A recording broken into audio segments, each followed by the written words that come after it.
प्रेम broadcasting network का audio एवं video देखने और सुनने के लिए हमारे YouTube चैनल को सब्सक्राइब करें और बेल आइकन को जरूर दबाएं। देखिए भैया, नवमी के दिन बाद माई के विसर्जन होता और बेटा जाके तो माई से का कहता कि तू हमनी के छोड़ के मत जाए माई। जिद काहे करत रू जाए खातिर? तू ऐसा कर तू कि विदाई के विधान ही खत्म हो जाई। काहे कि तू जालू तो अच्छा ना लागेला, काहे कि माई त माई है। यही कैसे वो बालक कहता माई से, जाए खातिर जिद जननी करा जनी बिहान हो, मिटा दे माई अब विदाई के विधान हो।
बतिया मतारी तब काहे करतारू जाए की तैयारी।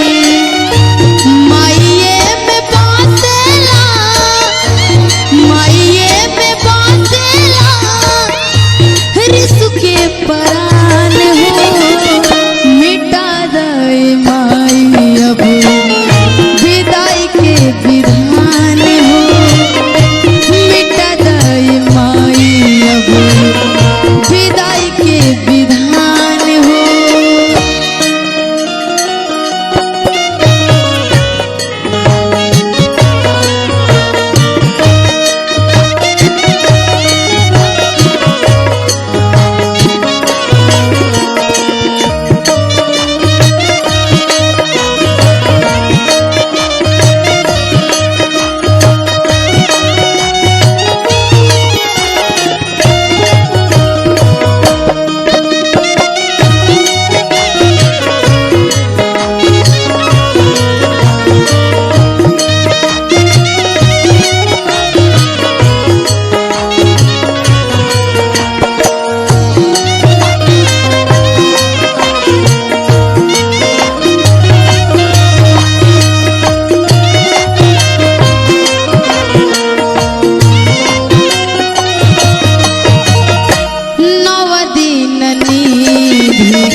रही के साथावा आजू काहे कहतारू छोड़ावे के हाथावा।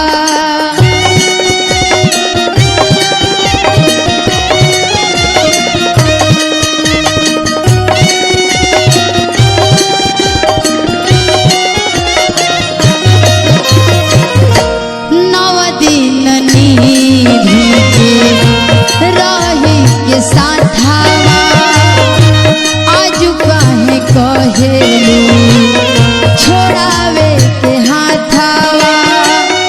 सोनू बिबिना बाबा सोनू दीपांशु बाबा के बतिया लमान हो मिटा दई माँ